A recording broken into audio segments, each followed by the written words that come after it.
कैसे बतावो मोर मन महवे कावा तोला कैसे बतावो मोर मन महवे कावा काबर मारे बाण बहिते काबर मारे बाण बहिते काबर मारे बाण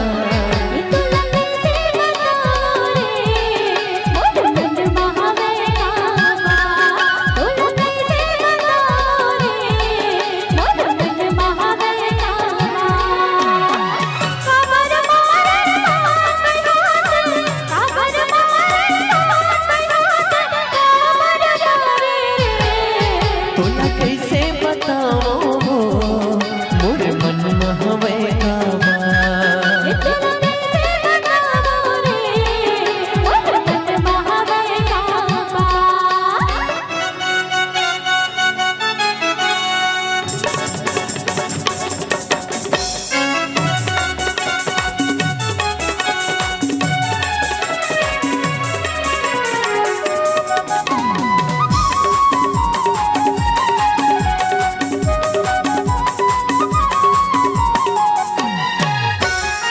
चटक चटैनी कसरत है गोरी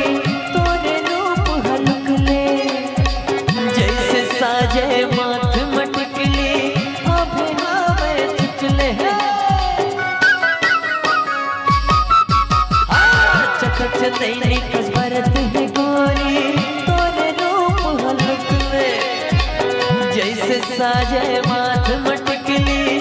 अबे हवे चुचले जानत हंसते मोर मयाना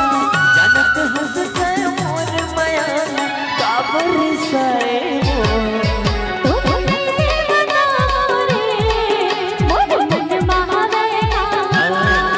तोला कैसे बताओ मोर मन महवे कावा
तोला